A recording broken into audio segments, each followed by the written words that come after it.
우리는 지난주에 우리 성도들의 삶에는 우연이 없고 모두가 하나님의 정하신 길로 우리의 발걸음을 인도하심을 받는다라는 말씀을 우리가 배웠습니다.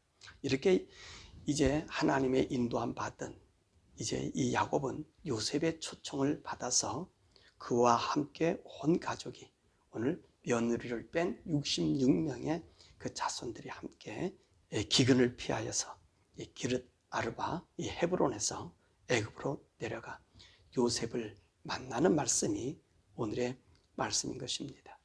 그러면 이 야곱과 그의 가족들이 가는 이 길은 어떤 길일까 하는 것이지요.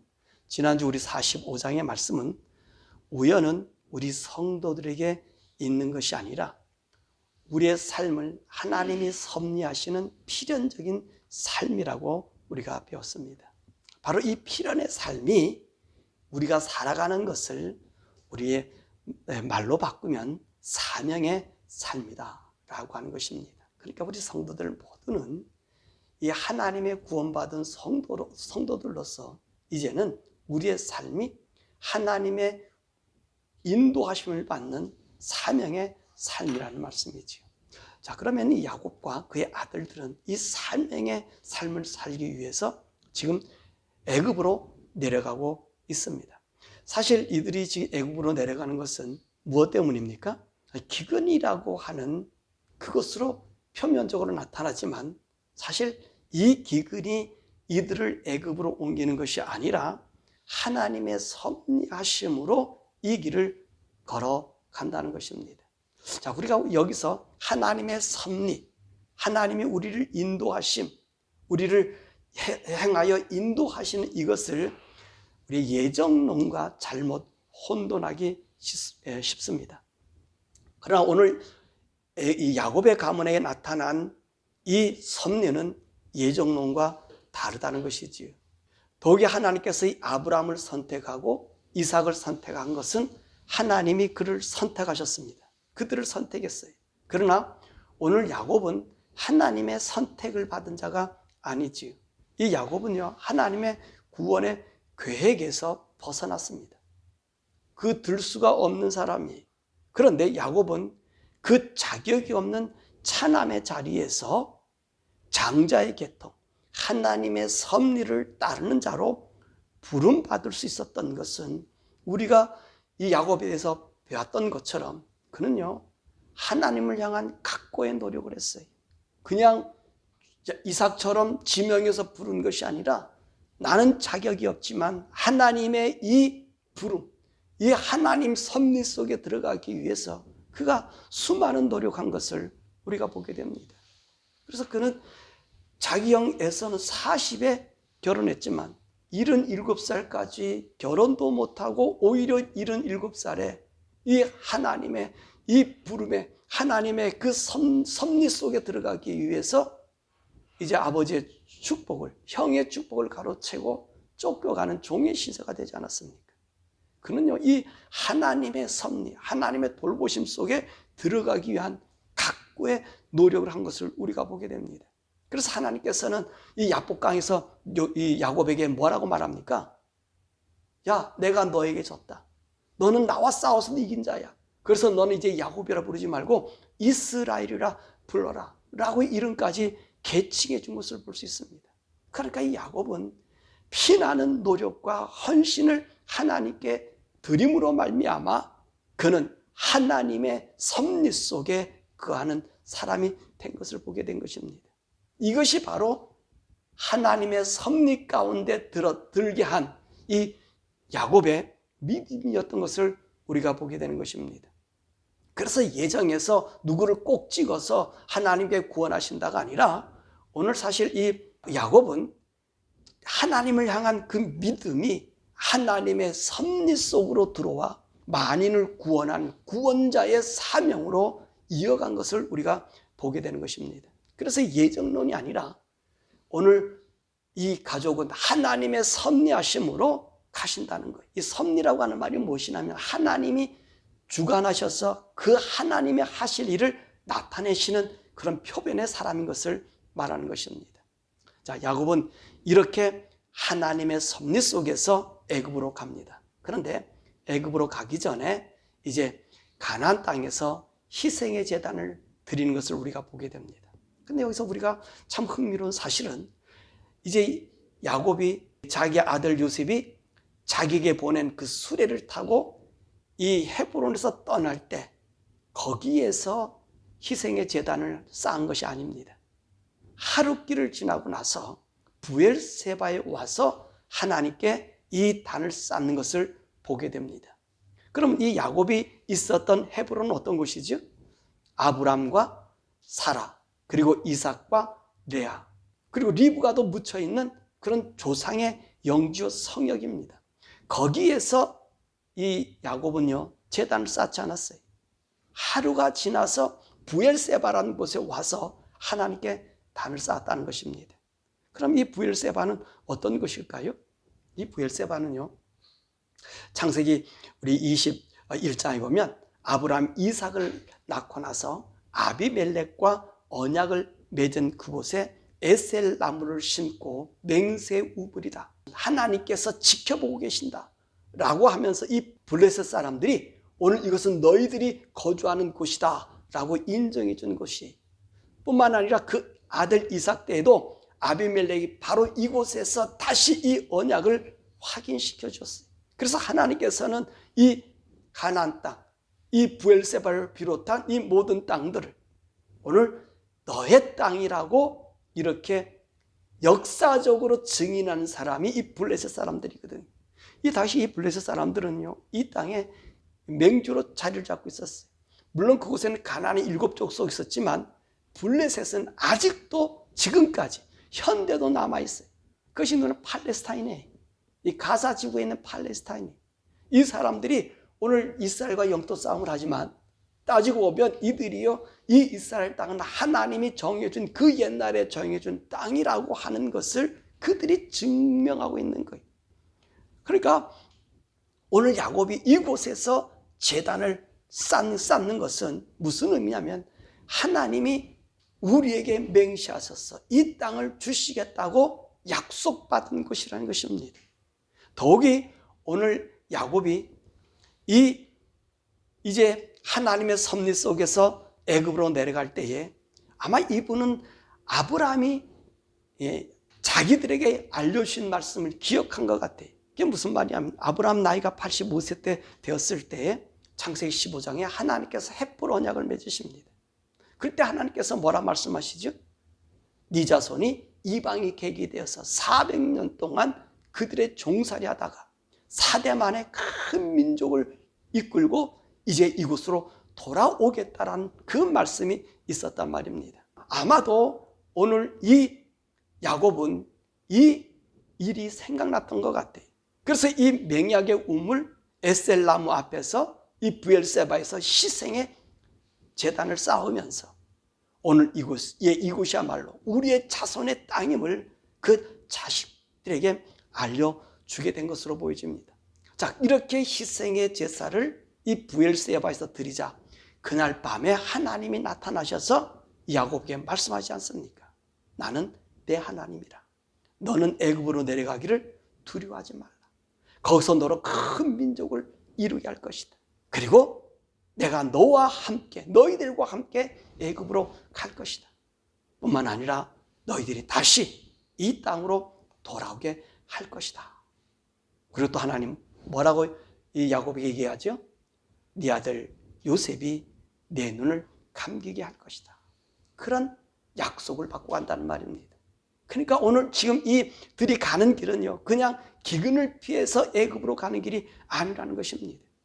지금 하나님께서 그 아브라함에게 약속하신 약 한 200년 전에 아브라함에게 맹약하신 그 말씀을 이루기 위해서 하나님의 섭리하심을 이루기 위해서 야곱이 그 아들들과 함께 이 길을 가고 있다는 것입니다. 그러니까 오늘 야곱이 애굽으로 내려가는 것 단순히 요셉을 만나고 기근을 피해서 가는 것이 아니라 하나님의 사명을 받은 자들이 이 사명의 길로 가고 있는 것을 볼 수 있는 것입니다. 그래서 우리 성도들이 가는 길은요 하나님의 사람이 가는 길은요 자유로 가는 길이 없습니다. 그 모든 것이 이미도 우리 하나님께서 우리로 가는 그 길을 정하셔서 인도하신다는 말입니다. 이것이 섭리라는 거예요. 섭리. 우리가 그 길을 걸어가는 섭리. 하나님 주장하는 그 길로 걸어가는 섭리. 그러므로 우리에게 어떤 환경과 어려움과 두려운 일이 있다 할지라도 우리 사명받은 우리 성도들, 하나님 이름으로 믿음으로 걸어가는 우리들은요, 결코 두려워하지 마세요. 내가 죽을 벼랑이 있다 할지라도 그 길에는 우리 하나님이 우리와 함께 계신다는 거예요.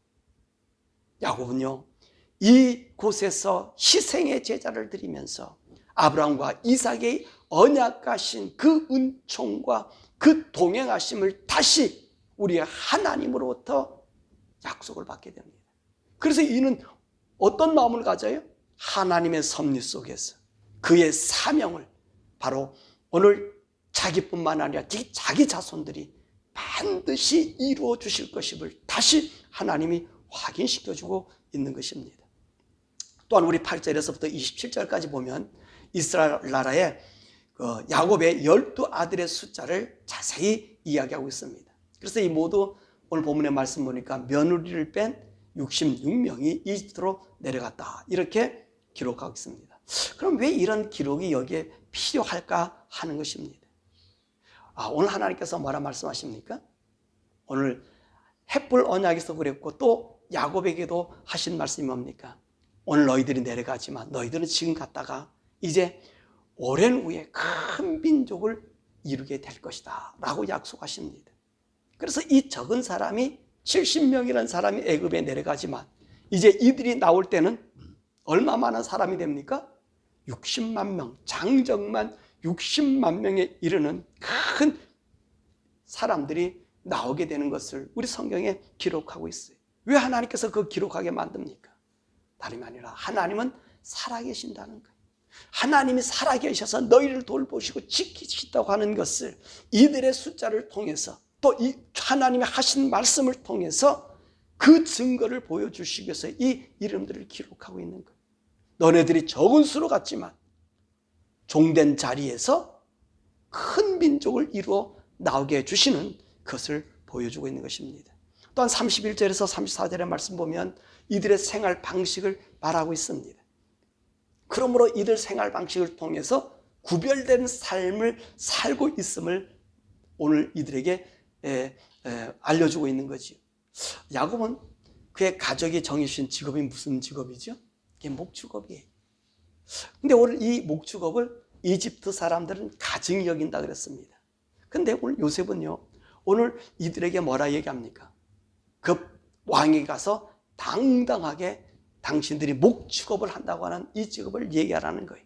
애굽 사람들은 업신 여기고 가증히 여기고 그리고 상대주지 않지만 당신들이 하는 이 일을 당당하게 모든 사람 앞에 공포하라는 거예요. 여러분, 이것이 뭐냐면 오늘 우리 성도들이 이 세상 살아가는 삶에 있어서 내가 하나님의 법에 따라 사는 사람인 것을 사람들에게 뚜렷이 알려줘야 된다는 거예요. 내가 하나님의 사람인 것을 알려줘야 된다는 거예요. 수많은 사람들은요, 이것을 닫아놓고 살지요. 내가 하나님의 사람이라고 하는 것을 말하기보다는 그들과 섞여 살기를 좋아합니다. 그러면서 거기서 우리가 진리를 찾기를 원해요. 그런데 요셉은요, 처음부터 뚜렷하게 명확하게 오늘 바로에게 이야기하라는 것입니다. 우리는 당신들이 가증히 여기는 바로 그 직업을 우리가 행하며 삽니다 라고 하는 것이지. 그래서 자기들과 그들이 애굽 사람과 오늘 이스라엘 사람들, 바로 이 야곱의 아들들이 구별되었다라고 하는 것을 알게 준다는 것입니다. 우리 성도가 이 세상에서 혼돈과 죄악에 빠지는 것이 무엇입니까? 이 세상과의 타협이에요. 이게 합하여 산다는 거예요. 그것이 바로 지금 우리에게 나타난 문화가 바로 LGBTQ 문화 아닙니까?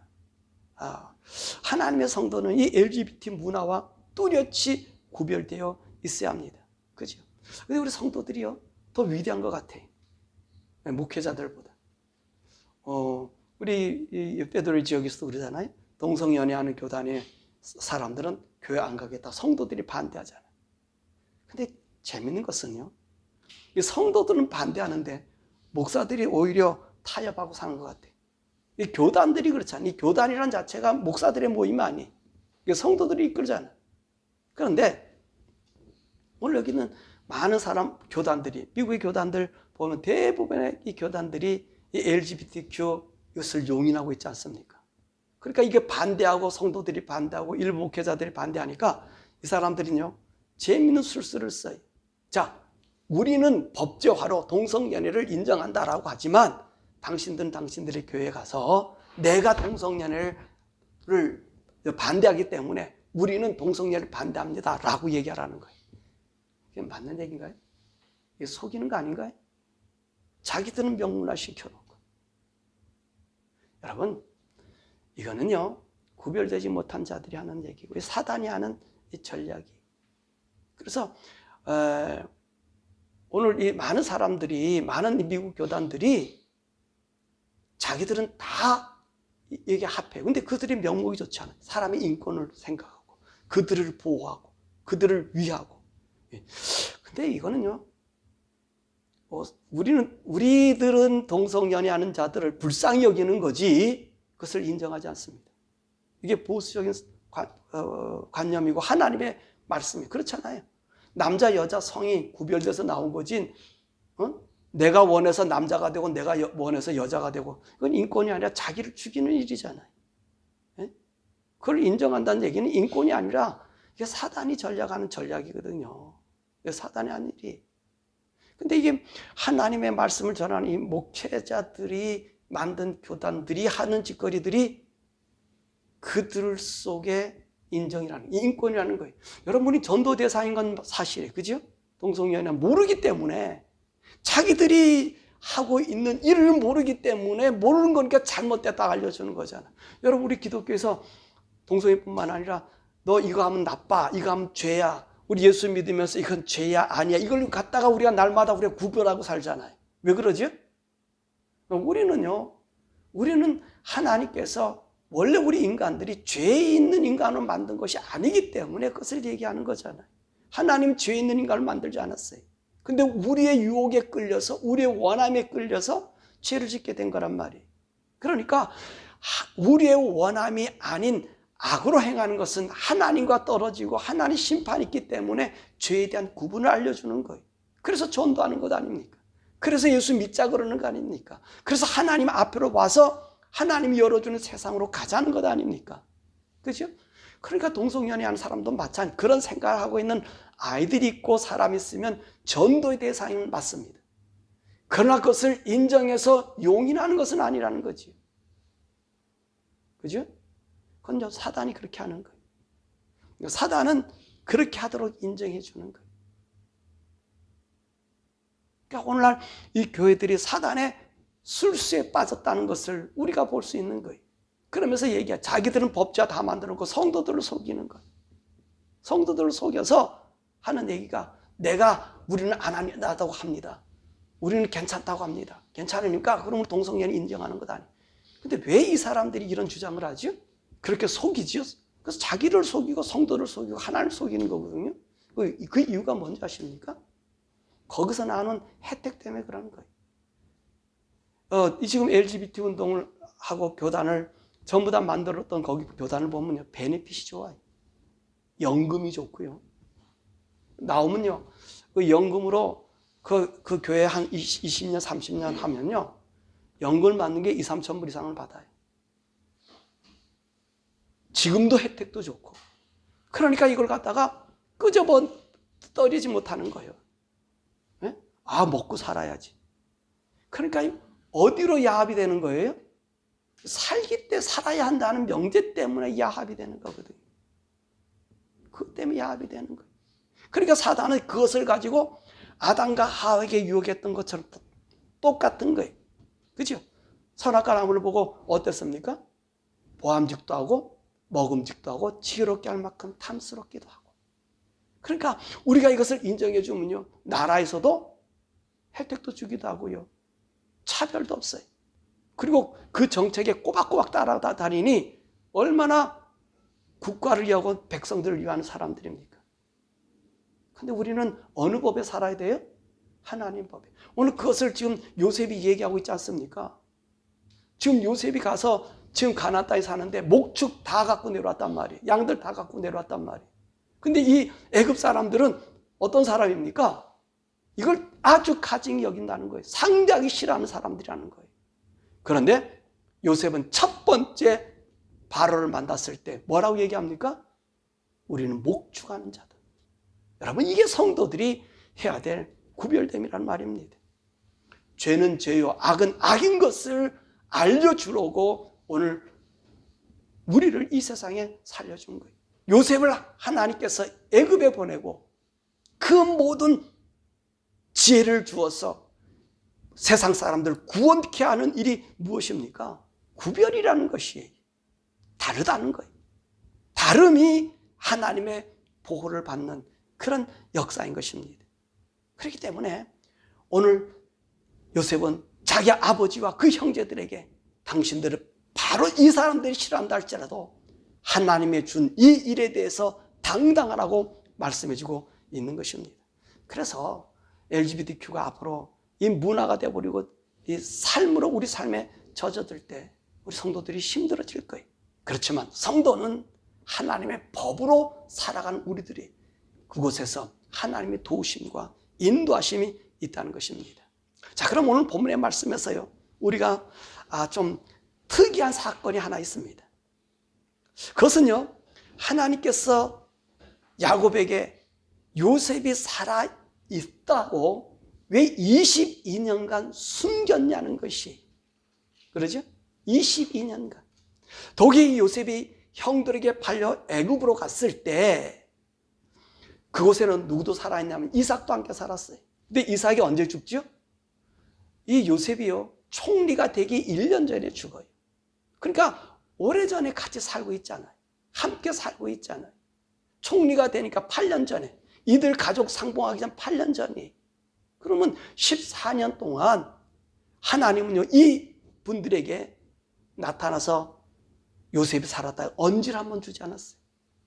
그리고 요셉이 살았다라고 알려준 사람이 누구죠? 요셉 자신이에요.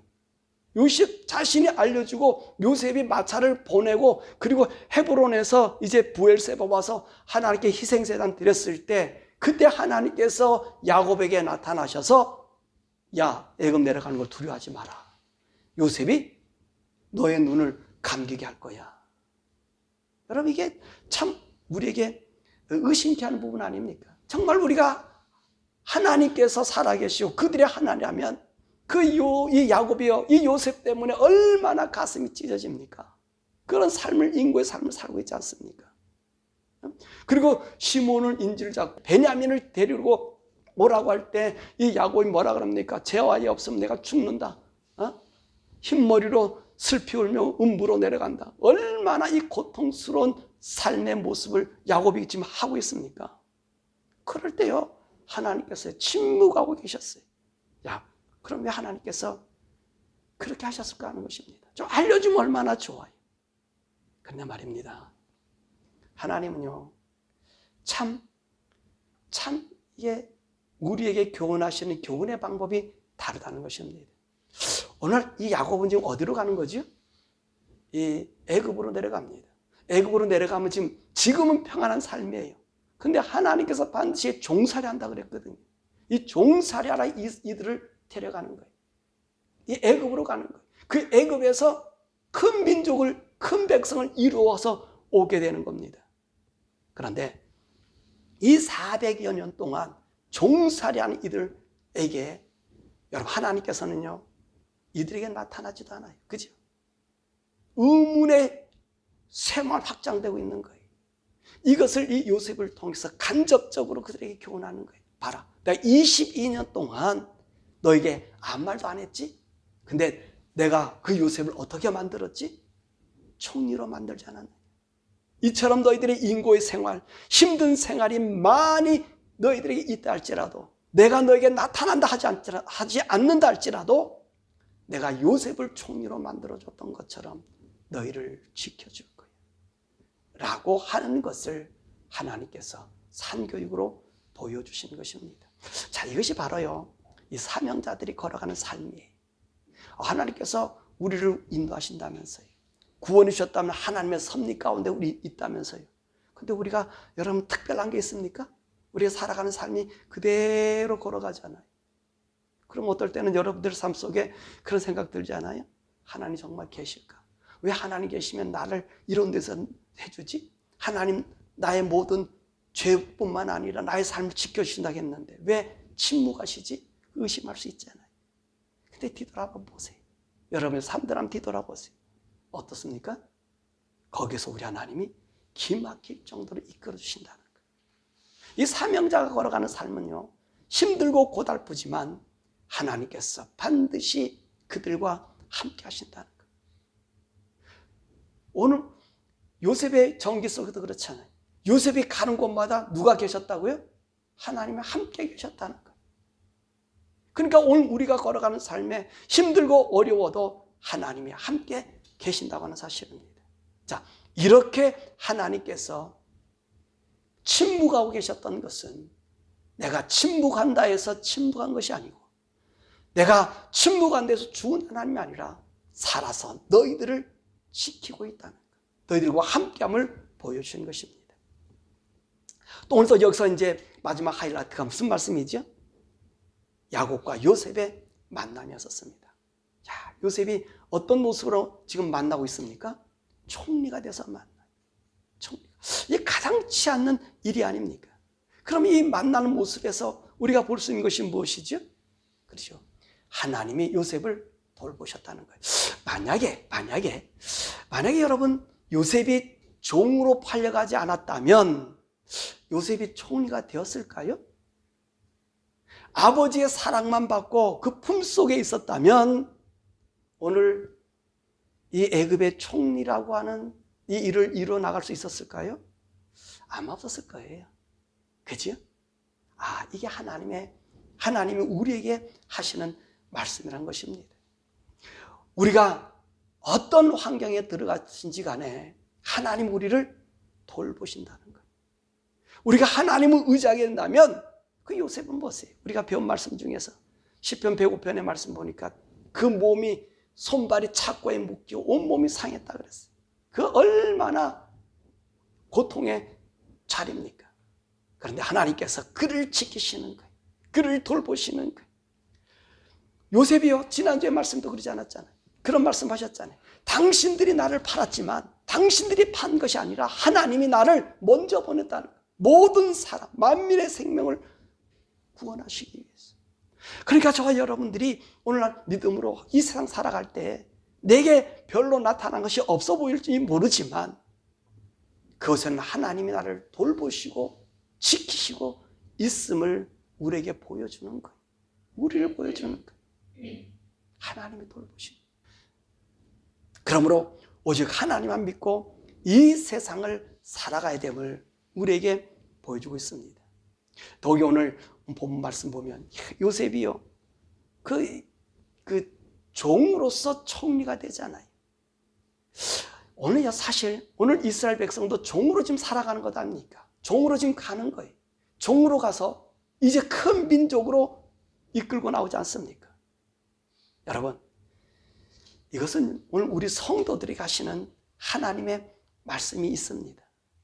우리 성도는요, 종이라 해서 종이 아니라는 거예요. 세상에서 핍박받는 데서 핍박받는 자가 아니라는 것입니다.